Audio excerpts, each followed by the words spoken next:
So ahimsa is the first yama. And ahimsa, this term is often translated as non-violence or non-injury. It includes compassion or consideration for all living beings. This precept includes your treatment of your body during your yoga practice. Overworking your body is neglecting to take care, and as such is a form of misuse. Coax and persuade, but don't force your postures. And I'm going to read a little bit from each book, and I kind of like start with the most simple and then get into more in-depth. Ahimsa can also mean consideration for all living things. Often translated as nonviolence, ahimsa encompasses compassion for all beings, as well as obvious things like not killing insects or being abusive. This includes subtle things such as avoiding gossip and mastering negative thoughts, protect the environment by respecting nature, and recycling. Develop kindness, patience, and tolerance for others and for yourself. Incorporate ahimsa in the way you eat, and choose nourishing foods.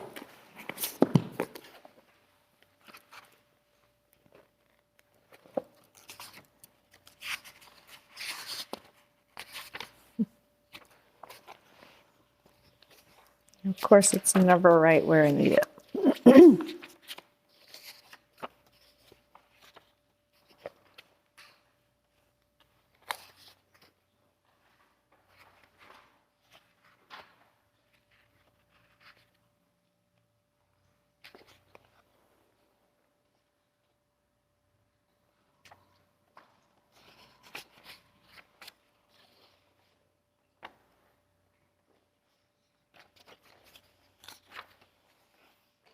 Okay.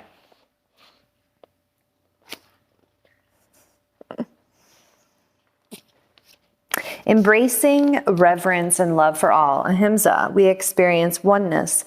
The pinnacle of the diamond pyramid gives brilliance to the yamas, sanctifying every moment of the day with reverence and love. The other 4 yamas easily integrate into our lives.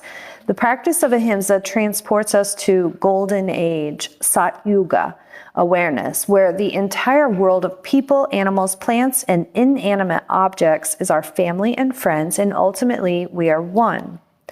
Swami Vivekananda said, "To those that lowly creep, I am the self in all."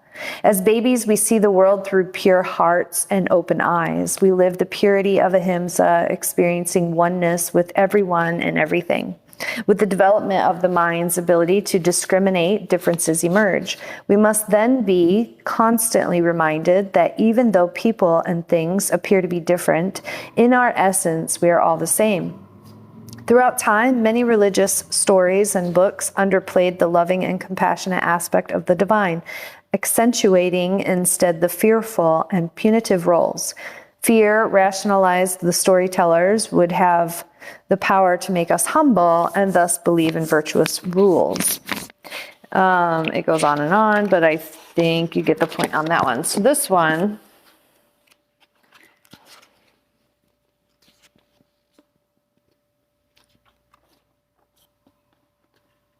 the word ahimsa is made up of the particle a, meaning not, and the noun himsa, meaning killing or violence. It is more than a negative command not to kill, for it has a wider positive meaning, love. This love embraces all creation, for we are all children of the same Lord. The yogi believes that to kill or to destroy a thing or being is to insult its creator. Men either kill for food or to protect themselves from danger, but merely because a man is a vegetarian, it does not necessarily follow that he is nonviolent by temperament or that he is a yogi, though a vegetarian diet is a necessity for the practice of yoga. Bloodthirsty tyrants may be vegetarians, but violence is a state of mind, not of diet.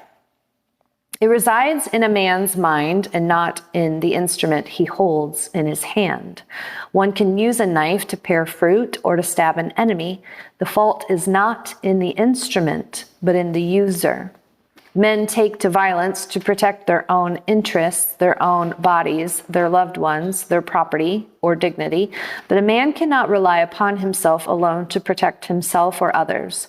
The belief that he can do so is wrong. A man must rely upon God, universe, higher being, who is the source of all strength. Then he will fear no evil. Violence arises out of fear, weakness, ignorance, or restlessness. To curb it, what is most needed is freedom from fear. To gain this freedom, what is required is a change of outlook on life and reorientation of the mind. Violence is bound to decline when men learn to base their faith upon reality and investigation rather than upon ignorance and supposition. The yogi believes that every creature has as much right to live as he has.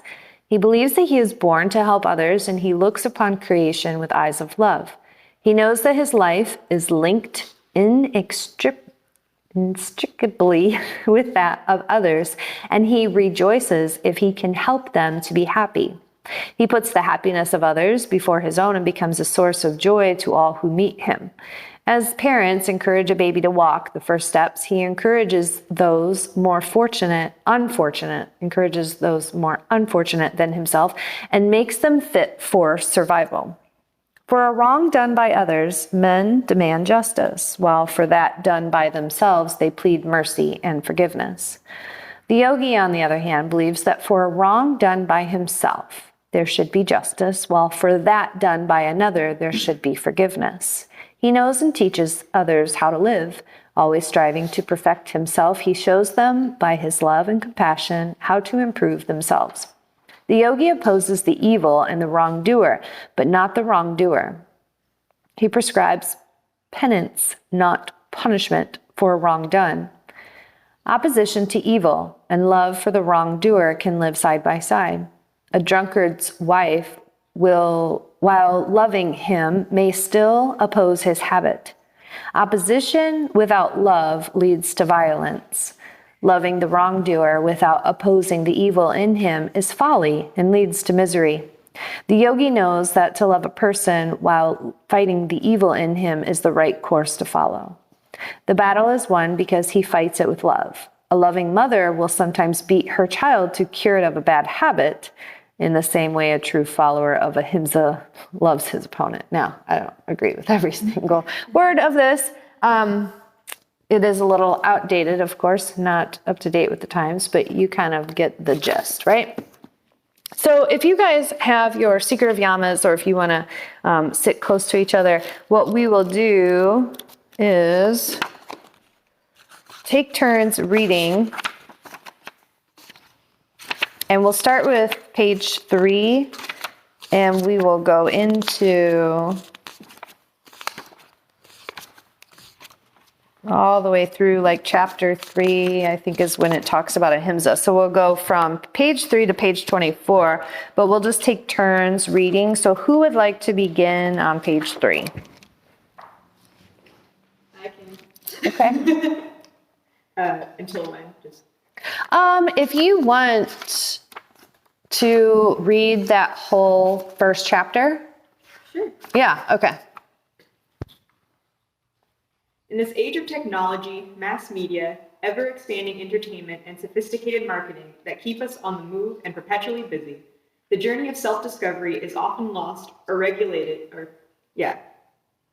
to the category of mysticism.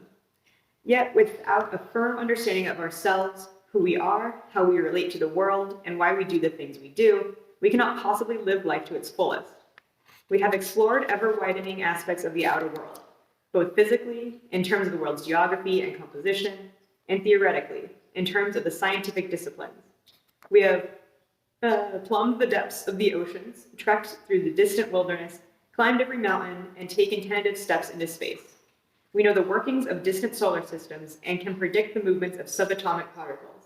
We are unraveling the genetic makeup of life. But how many of us have sought out the source of our own desires, discovered the root of fear, explored the mechanisms of envy, loneliness, or greed, or noticed our past conditioning that restricts our freedom of action in virtually every situation? Surely these things impact us as much as any knowledge of the external world. Self-discovery or self-awareness has occupied a place in human history since the beginning of recorded time. From the Delphic oracle of Greek mythology that cryptically advise supplicants to know thyself, to modern-day gurus of self-awareness, the quest for self-understanding is a thread of continuity in the human condition. Shakespeare used the absence of self-knowledge to explain the chaos surrounding King Lear, declaring, "He hath ever but slenderly known himself." And the founder of every great religion has at some point directed his or her followers to look inward. So we could ask ourselves, why do we find ever more pressing reasons to throw ourselves into the external world and avoid facing ourselves? Why do we seek larger entertainments and increasingly sensual activities? Why do we jump from one cause to another, one ideal to another, one relationship to another? Why are we so powerfully drawn to television, books, or hobbies, or companionship? Why do we feel discomfort when all distractions have ceased and we are left with nothing but ourselves? These are important questions. Until we ask them and burn for the answers, all the explanations in the world will be of no avail. We can intellectually know an answer by hearing it, and we can talk sensibly about it and sound knowledgeable. But there is no truth in it, to it for us until we have discovered the answer within ourselves. Without self-revelation, the answers are only a formula of words with no true connection to our experienced reality. And with that which we will never know, the flowering of life in which total understanding dawns. Yoga originated at least 2,500 years ago with the purpose of creating self-awareness in the practitioner. Patanjali, who first documented the organized science of yoga, states in the opening lines of his famous yoga treatise, "The union of the various parts of the mind is gained through the control of the mind, and then the perceiver comes to consciousness of himself." This statement clearly indicates the major purpose of the practice of yoga as understood by Patanjali. We're going to say his name a lot. Self-consciousness. This purpose has been downplayed over time until now it is hardly a consideration in the practice of most teachers and students. We are aware of yoga only as a technique to gain physical strength, flexibility, or increased health. And indeed, these are potent side effects of the practice. But that is what they are, side effects. To focus on these largely insignificant manifestations compared to its intended focus is to miss the point entirely. As with every other aspect of modern life, we have emphasized the material, external aspects of yoga to the detriment of its deeper potential. Patanjali describes a comprehensive system of yoga in which the asanas, or physical postures, play only a small role. Yet they have been inflated beyond proportion and given the authority of time and custom by each successive line of yoga masters throughout the ages. The asanas are important, of course, and the mastery of them creates great powers in the individual. But without an understanding of their value in relation to the whole of the yoga practice, it is like having a fine automobile while understanding nothing of the driving or the automobile's purpose. We may appreciate sitting in the car and perhaps showing it off to our friends, but we are missing its true value. The hope for this book, for those who are interested and are willing to ask and answer difficult questions, is that it helps point out the true value of our yoga practice and place it in a context that increases our understanding of ourselves, our relationships, and our actions. Woohoo, amen. Okay, who would like to read the next one? I can read it. Patanjali. Wait, say one more time. Let's all say it together. Patanjali. Patanjali. Patanjali. Patanjali described an 8-limbed yoga that, if practiced properly, it's said to bring the practitioner to a state of self-awareness. One of the 8 limbs, or 8 paths, is asanas, the postures, and this is the aspect of yoga with which we are most familiar. Yamas, or the 5 conditions of behavior, make up a second limb. These conditions are nonviolence, non-stealing, chastity, absence of greed, and truthfulness. The yamas have been loosely compared to rules of behavior that exist in nearly every religious or social philosophy. These rules are generally considered logical guidelines for an orderly society, or as personal guidelines for shaping and improving the individual self. As personal guidelines, the yamas are believed to act as mechanisms of change, as a method of transforming the individual from one state to another. Through the practice of these guidelines, we strive to become something greater, more spiritual or happier.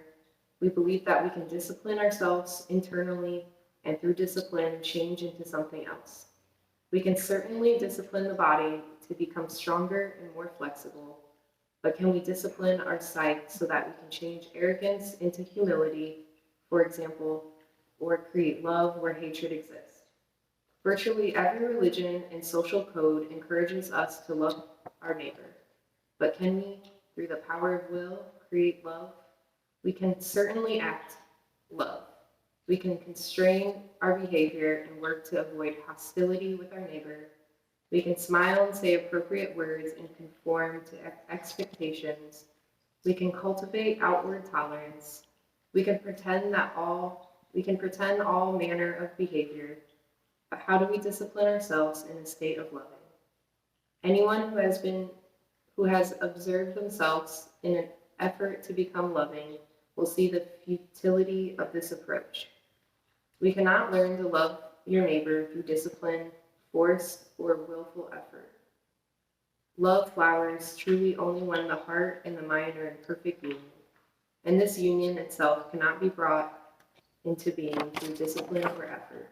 It comes into being on its own, spontaneously as we see. Any effort to conform to a formula or live by prescribed rules is an effort living through imitation. We are imitating the actions of those who we believe to be holy or superior or enlightened, and through this imitation, we hope to become like them. But in reality, we become narrow and limited. We face each infinite moment of life through the filter of these ideals, with the result that creative thought and spontaneous action cease. As our range of thought and action narrows, we become more separate from others, more opinionated, more arrogant, even though we believe we are becoming more holy. And the end result is the opposite of what we had hoped to achieve. Imitation is not being. You can test this process in yourself. If you desire a slim figure, for example, you will eventually notice your opposite desire for fattening foods. It is a reality within yourself. You can overcome it for a time, but doing so merely creates a conflict between what you are and what you want to become. You may in fact succeed in slimming down, but the opposite desire will remain in you. It may show up in some other ways, such as irritability or antagonism, or perhaps the original desire will resurface with renewed force, and once again you find you're eating out of control. The desire is part of you, existing regardless of your discipline. If you look deeply, you will see the same is true of arrogance, greed, envy, and any other quality that you might seek to eradicate or change. You might point out that discipline is necessary and effective in learning a profession or a skill, or that progress is construction, science, or technology is impossible without discipline. But these are all processes in the external physical world. Here we are dealing with the subjective world, the world of desires, fears, hopes, securities. These emotions operate very differently than the principles of engineering, for example. When we look closely at our attempts to discipline desire, we inevitably find another desire. If we desire to please our boss, we may have to work on weekends. If we simultaneously desire to please our spouse, we want to be home on weekends. We clearly have two desires in conflict, as all desires ultimately are, with each attempting to eradicate or control another. Thus, we have a desire attempting to discipline itself, to eradicate itself, but this process merely strengthens desire through the energy we pour into it. It is likely that Patanjali has discipline or exercise of will in mind when he described the 5 yamas. Was he directing us to take arms against ourselves and battle our baser natures? Perhaps advising us to turn our backs on such impulses and hope they go away while we attempt to cultivate replacement virtues. Assuming none of these approaches is what Patanjali intended, then what is the significance of the conditions of behavior that he set down? What are we to make of them? Nice. Okay. Who wants to read the next? Non-violence.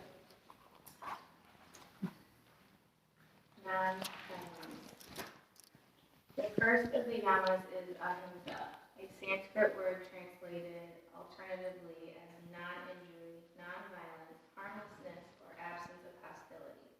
It appears as a central point not only in Patanjali Sutras, but also in most of the world's major religions, most of which have practiced its opposite on many occasions, as evidenced by the religious bases of dozens of wars fought in the past few years. It should be obvious that the condition of nonviolence would never need to be raised if we were not in fact violent people. We might reject that conclusion on a personal level while recognizing violence in others, but if we are honest with ourselves, we will see that violence is an integral part of our nature. We may not openly assault our neighbors or take out our frustrations on innocent bystanders, but nevertheless we are filled with fear and suspicion that mold our behavior. We perceive threats to our security, real or imagined, and feel hostile. We enjoy a secret pleasure when people who have done wrong are punished. We have divided the world into uncountable divisions of individuals and groups that we like or dislike, approve of or condemn. We do violence every time we attempt to sway someone to our point of view or dissuade someone from a course of action that we, in our arrogance, feel is wrong. Violence is the attempt to impress our will or beliefs onto others or to prevent others from infringing on our own ideals and principles. What are we to do then with this violence, which is part of our being? If we attempt to overcome it, don't we commit violence against ourselves? We struggle against our own violence, attempt to subdue it, contain it, eradicate it, and this effort is violence. This internal struggle is a war with our very nature. We demand nonviolence, strive to discipline ourselves, and in the process we strengthen the root of violence within us. Please don't simply accept or reject these statements. Look for the struggle taking place within you and observe what happens to your own violent nature as a result of this struggle. Your own observations can be the only judge of the truth. If we cannot eradicate our internal violence through an effort of will, then what can we do? What process will free us from the bonds of violence? Yet, in asking this question, we are placing the cart before the horse. Do we understand the full nature of violence, its internal causes, and the full impact of its outward effects? Do we understand the conditions that give violence its energy and power? Do we know its source, its root, or the mechanism that sustains it? Do we in fact know what we want to eliminate? If not, then any attempt to change it cannot possibly succeed. If you only know the surface effects of violence, then that surface is all you can deal with. Any cosmetic changes will produce only surface results. The underlying violence will continue unchanged. Thus, before we can truly affect any change, we must first delve into our violence, find its root cause, understand its workings, and fully see its impact on the world around us. Only then are we capable of true change. The first step in understanding our violent nature might be the observation that violence is stimulated whenever our security is threatened. We have built complex walls of relationships, ideals, financial arrangements, and religious beliefs behind which we hide from change and uncertainty. We arrange our days to minimize threats to the structure we have so painstakingly constructed. We keep the fear of hunger at bay by storing up wealth. We comfort ourselves in the face of death with religious beliefs that promise the perpetuation of our individuality. We hold off loneliness by clinging to relationships, even at the expense of our true nature. We desperately seek continuity, and continuity is a fragile condition. The infinite flowering of life is a constant assault on the barriers we have constructed, and individual violence is the result. Most of us would like a formula to end violence, a set of instructions for understanding our own violent natures. This desire is natural. We want to be led, assured, and guided. But such a solution is a trick of the mind. No one can lead you to yourself, and there is no formula for self-discovery. These things are distractions momentary occupations that keep the mind from perceiving what is plainly visible. Our violence is in fact as factual as the page on which these words are printed. To see the root of our violence, we only need to look. If we're fully aware of violence that is happening and observe without judgment or distraction, then in that full observation, the root of violence is revealed, and in that understanding, violence evaporates. Then the duality of violence and its opposite cease to be an issue. Thank you. So now, if you have a notebook and paper, we're going to go through the journal questions. The first one is, think of at least 3 ways that you practice ahimsa. Think of 3 ways, at least 3 ways, that you practice ahimsa.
The second one is, have you ever tried to force your opinions and beliefs on others, and why? Have you ever tried to force your opinions and beliefs on others, and why?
The third one, ask yourself where the roots of your anger stem from. Ask yourself where the roots of your anger stem from?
The fourth journal prompt is make a list of all the people you have harmed and ask yourself for forgiveness. And this is something you can do at home, but if you want to go, make that list or at least write this journal prompt to do later. Make a list of all the people you have harmed and ask yourself for forgiveness. Are you saying ask yourself to forgive yourself for hurting them? Is that what you mean? Yeah, forgive yourself for harming those people, those individual situations. Shine the light of alchemy on each situation or with each person. And make sure you forgive yourself for each one.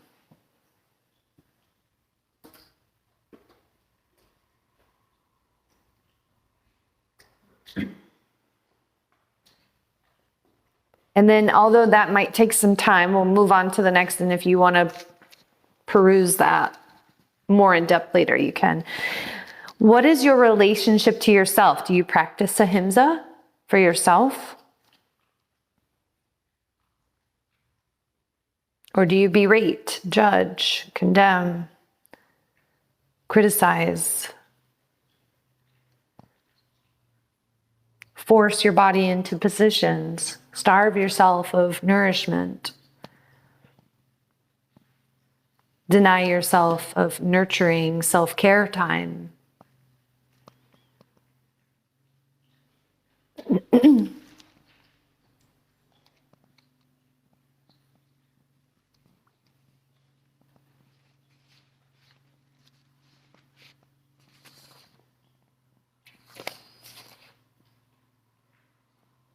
So the first question was like how we practice Ahimsa, and this is how we don't practice Ahimsa. This is like, do you do it for yourself? So 3 ways that you might practice Ahimsa is, I'm kind to people with my words, or I don't try to sway other people's points of view. I let everybody express themselves fully how they choose to express themselves or show up, I don't try to control the situation or whatever. And then, this one is more like, do I practice it for myself? Am I kind to myself? Or do I starve myself? Do I push myself? Do I criticize myself? And then the last one is, what is your relationship to the earth? Do you practice Ahimsa with the planet?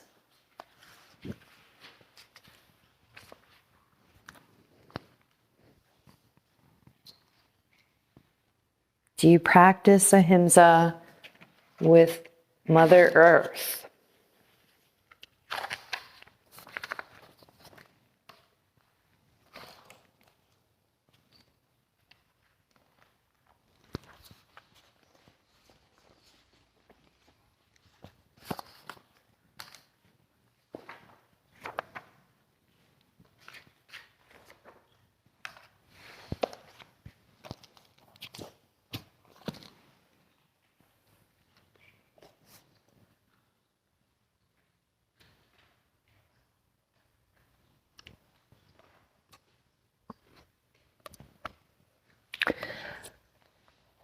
And then your homework is to read the yamas and niyamas, pages 20 to 39.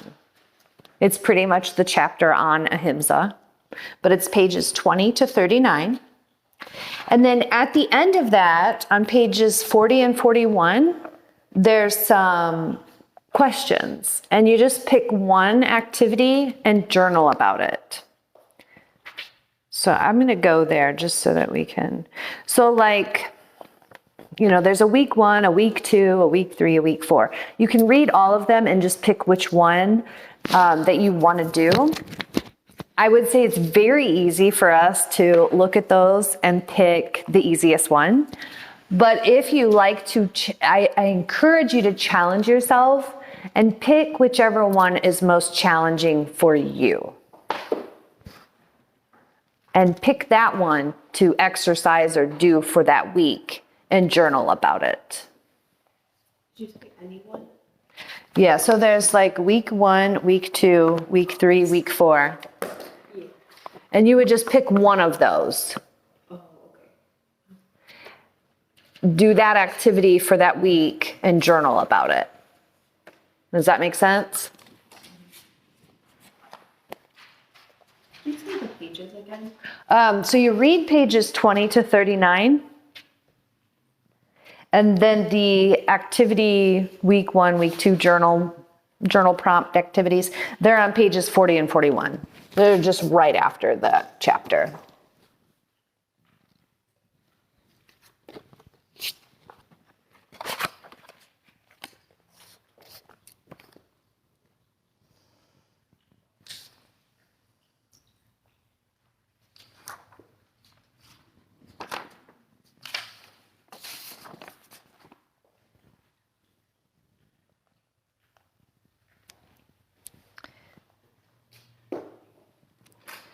And that is it for Ahimsa. Does anybody have any questions?